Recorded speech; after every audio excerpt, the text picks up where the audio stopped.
my mental and emotional well-being. I'm finding that as I was kind of preparing for this talk, that even just reading our NSAC principles and the healing prayer and Mary's meditation, everything harmonizes. Everything is right in alignment with these principles and tools, which I'm sure many of them are familiar to many of you as well. So, you know, and again, I'm sure that some of this, again, is familiar to all of you, that, you know, we recognize ourselves as holistic beings. You know, I recognize that I have a spiritual body, a mental body, an emotional body, a physical body, and a relational body. In my spiritual, and I'll break these down in the talk, in my spiritual sense of self, and, you know, we're fortunate that, assuming here we're all spiritualists or have some concept of life beyond life, that is a really helpful notion to me. You know, in the times of my own life when I've struggled and had trouble with life in general, that knowing that there's a me that's beyond this physical life, that's beyond the struggles of my life, has been a comfort. You know, it sounds, you know, I've struggled with a little depression at times in my life, and it's really, actually, I've done a lot of trauma resolution and a lot of healing, but you know, and I've never really been actively suicidal, but knowing that there is a peace beyond this life, that if and when, and hopefully it'll just be my old age, but if and when I pass from my physical life here, that there's a place that I truly believe I will be in peace, is a huge comfort to me. You know, again, granted, we don't want to use death as the way out of our suffering or the struggles that we have as human beings. Hopefully we can learn to resolve those while we're here. But I really truly believe that this peace not only is out there, but it's right in here. And I can learn to create more peace and more serenity in my life on a regular basis, and I am doing that. So, but you know, again, the spiritual part of me, as we know, is infinite and eternal. And I can use that, and we'll see how I can actually use that to bring it down into my experiences when I need to. So again, I recognize the spiritual part of me as infinite and eternal. And then we have a mental part of ourselves. And I don't know if, James, if you can actually bring that document up on the screen or share the screen. And some of you, I think, have seen this before. I use a document in my work. I'm a transformational therapist, and I teach a weekend program, which right now we're not teaching because with COVID we can't be in person. But I use this document, which is adapted from some other people's work as well, where, you know, the two bubbles represent experience. We call it an experience of consciousness. You can even see in the subtle background there is the yin-yang symbol. And then surrounding that, you know, as we come as close as we can on an 8.5 by 11 piece of paper here, is what we call the spiritual part of ourselves. You can see all the many words that represent the spiritual part: infinite, eternal, spirit, oneness, all possibility. It's again, it's oneness, so it's outside of the duality. It's where, you know, some people call it the void, some people call it all possibility. So, as we know, the spiritual part of us is infinite and eternal, but our experience, our human experience, even our bodies, our lifetimes, our feelings, our thoughts, these are now what we call consciousness. And consciousness is limited. Spirit is infinite. Consciousness is limited. Spirit is eternal. The consciousness or life as we know it is temporary. So we use this, what we call bubble representation, these two circles, to represent, you know, experience or life. Okay, we call it these experiences of consciousness. One of my teachers taught me, you know, spirit is infinite and eternal, but consciousness or experience occupies time and space. Again, it's limited, it's temporary. It has a beginning, middle, and end. It's called a creation or a reality. We experience them through contrast. The minute we, as what's called an avatar, as a spiritual being, literally through our mind and our feelings create an experience, it's a dualistic, you know, this is, now we've entered duality. So that's why we use the representation of the two bubbles. Of course, there's more than that, but the two bubbles, so that, and we call it duality because we have to have the contrast. If you've heard me speak before, you've heard of this principle. Without the contrast, we would not be able to experience. Without knowing cold, we couldn't know hot. Without knowing pain, we couldn't know pleasure. So we live in duality so that we can experience, which experience, obviously, as we know, life is an incredible experience, except when it doesn't feel good, but so here we are in duality, and again, duality can either be positive or negative, and even what was once negative can become positive and vice versa. I like to use the representations like, poop is poop until it's fertilizer, and water's water until it's a tsunami, so so any creation in and of itself isn't positive or negative. As we said, it can change, but we experience through the contrast. Now, part of the reason that it's also that model or that representation of the two bubbles and the spirit all around it helps me is because when I'm in a creation, when I'm in some kind of an experience that is not feeling good, and I've been practicing this for so long that it doesn't mean I don't have my human experiences where there's something happening that I don't like, but I know that any experience is ultimately temporary. And if I stick with it and be with it, that I can find what I call the way out. Many of you who've probably been doing all kinds of personal growth work for a long time know or have heard the phrase, the way out is the way through, which, brings us down into the emotional part of ourselves, that as human beings, we have an emotional body. And, I grew up in a family where we weren't really encouraged to have our feelings. We're only encouraged to have the good feelings, the happiness, the joy, and the courage, and that kind of stuff. And a lot of it was just a sign of the times. Men weren't supposed to have feelings, women were too much feeling. It was like all these limited things. So, learning, so I literally had to retrain myself. I had to, what I call, rehabilitate my emotional body and give myself permission to have my full spectrum of feelings, become a fully alive, fully emotional human being. Everything from the joy to the pain to the anger to the grief. And, some people say having feelings makes us weak. Well, I don't agree with that at all. I'm sure some of you are in alignment here. Feelings make us healthy. Emotion is energy in motion. Feelings are, like all experiences, really only energy. And when we let energy move, especially in our body, that's a good thing. Movement is the secret to health. Movement of our blood, our joints, our lymph, even our thoughts, and our feelings as well. So being able to give ourselves permission to fully have our feelings responsibly, meaning hopefully don't go into victim, and also don't take things like our anger out on other people, is a very healthy thing. But for many of us, we need to, rehab these emotional muscles and learn how to do that in healthy ways. And also, so the relationship again between the spiritual part of me, the infinite and eternal part, and the mental and even the emotional part of me, which are temporary. Every experience is ultimately temporary, unless we prolong it.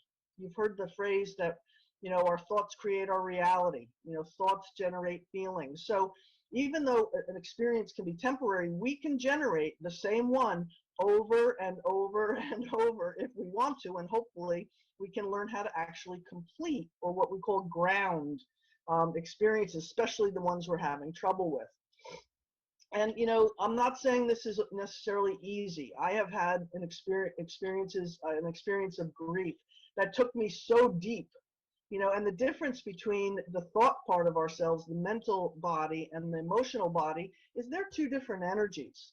In the model of my work, the thought energy is the masculine energy, and feeling energy is the feminine energy, and we need both.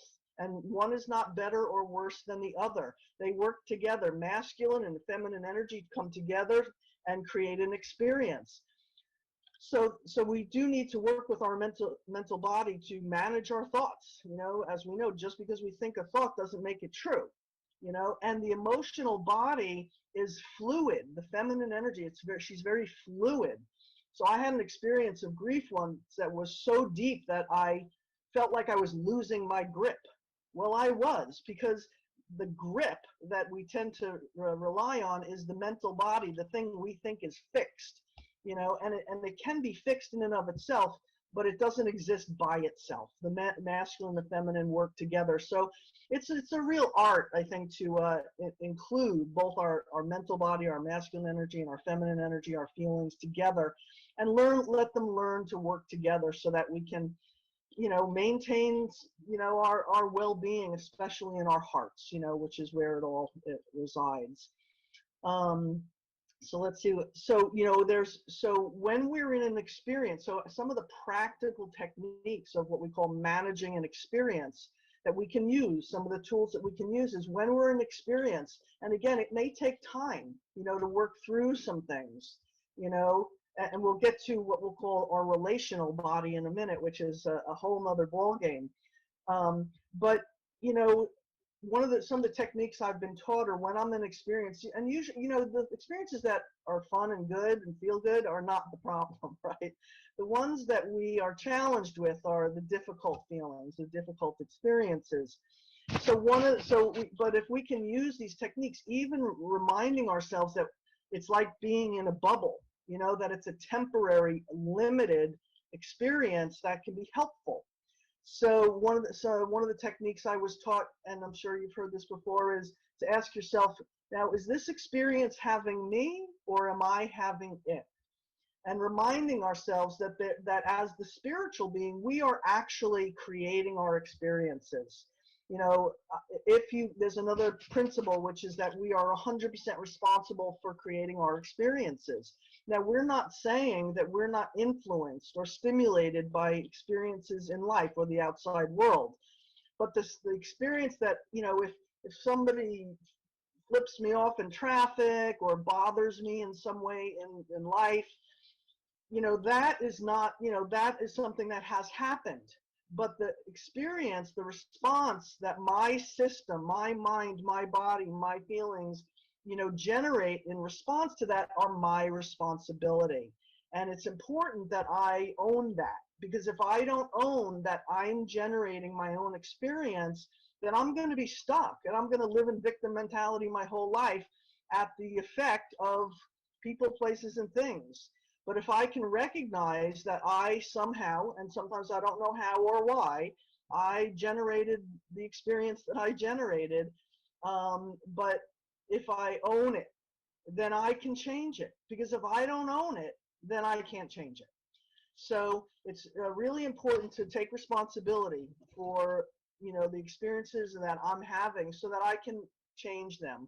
And again, I'm not saying this is easy. There are some that I continually just continue to sit with and ask Spirit, you know, why is this happening for me? What is here for me to learn? So there's lots of things that we can, you know, do to continue to try to bring that serenity back into our hearts.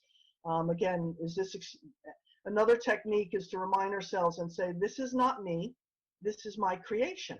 Because remember, the spiritual part of us that's infinite and eternal, you know, what can harm or limit something that's infinite and eternal?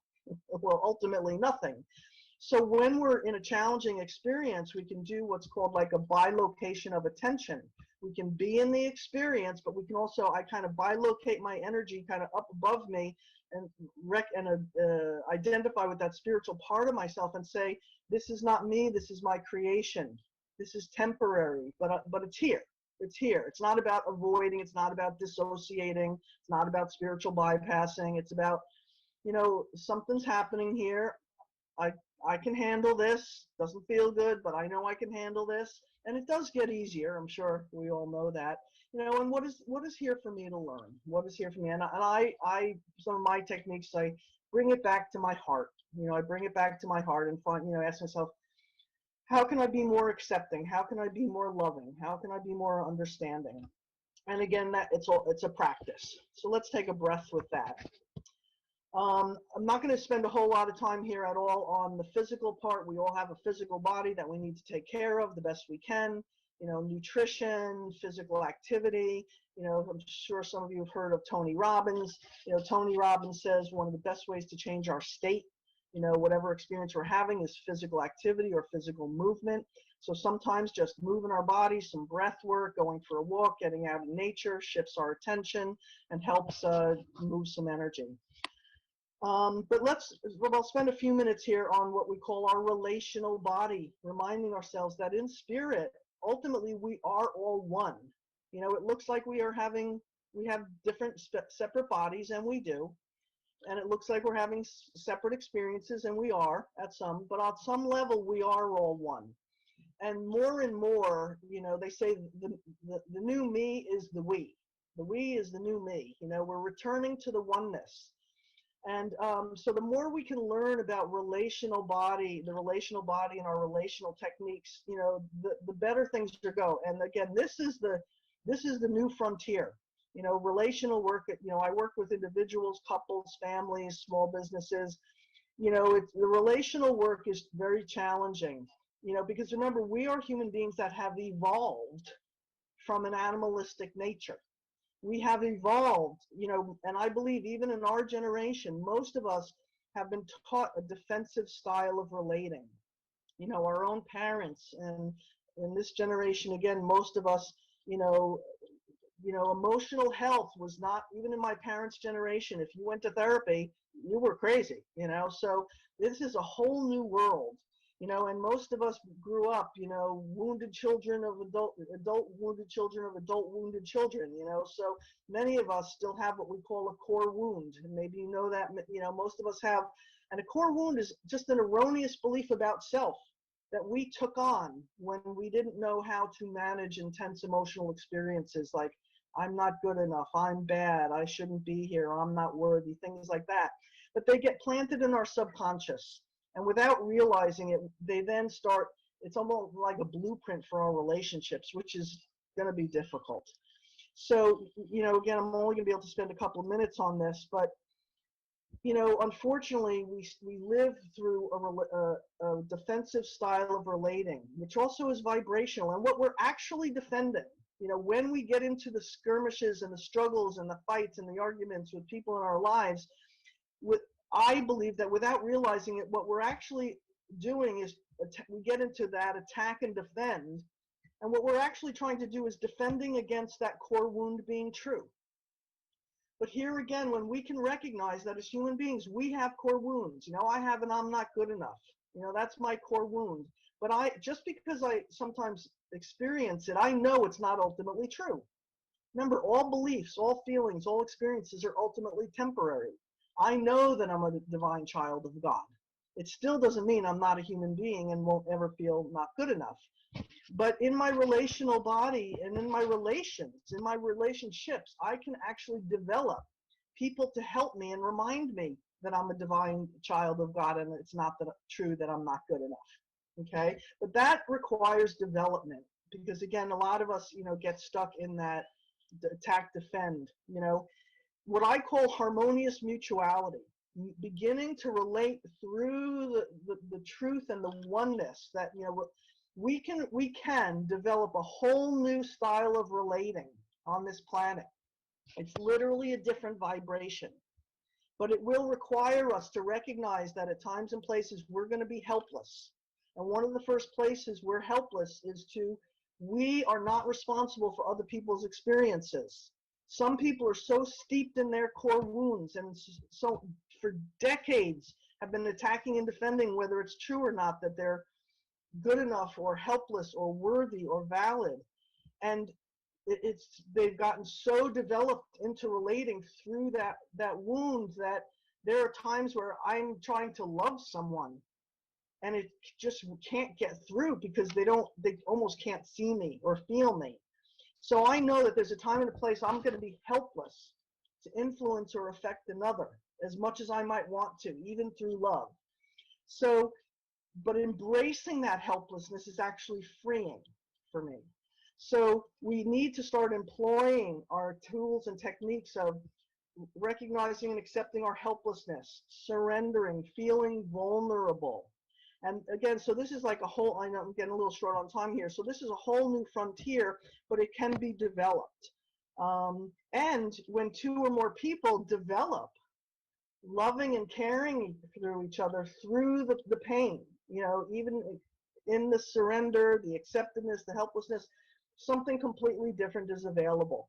And perhaps maybe next time I speak, we can actually talk more about that, because I feel like that's where the world is headed, right? That's what's in our future. Just in these last couple of minutes here, I want to share, you know, one of the other techniques that I like to use, I think you've heard this before, is, you know, here we are a spiritualist community. We like to utilize mediumship, and, you know, so I have friends, of course, I like Facebook and that kind of thing. So anyway, there's a blog that was posted just this past Friday. It's by a woman named Rod James. Her website is Sparks of Divine Light Healing.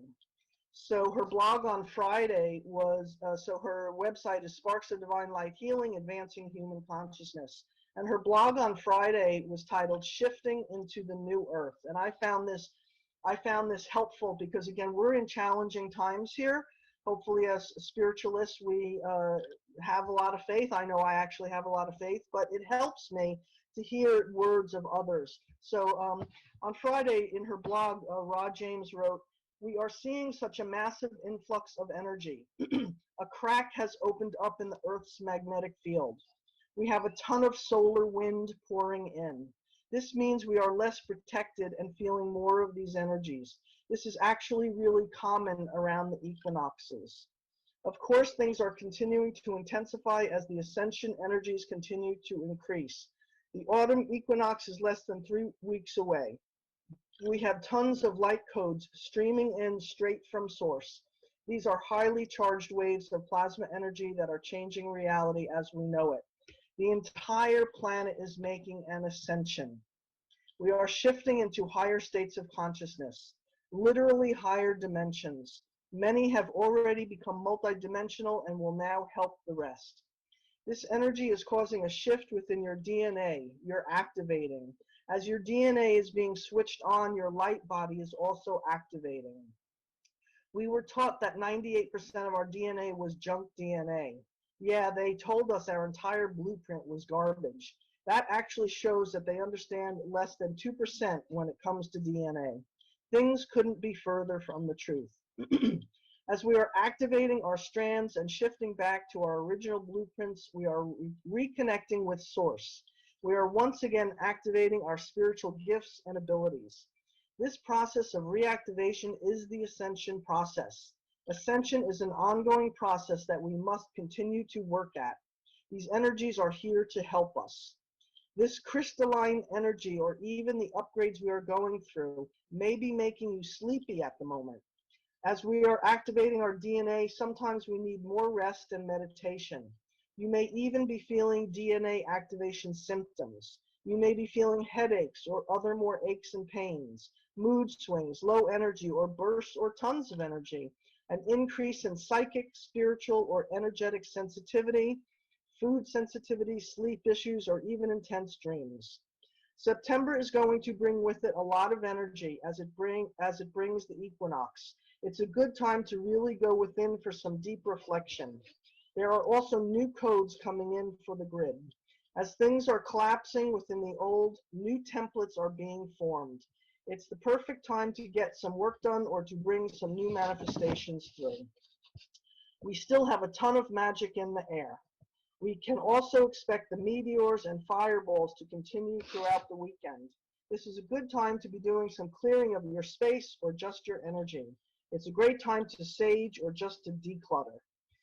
So I found that inspirational, just as a reminder that we're in a major transformation here, a transformation for the good, a conversion, an ascension, and to keep breathing, keep reminding ourselves of the truth of who we are.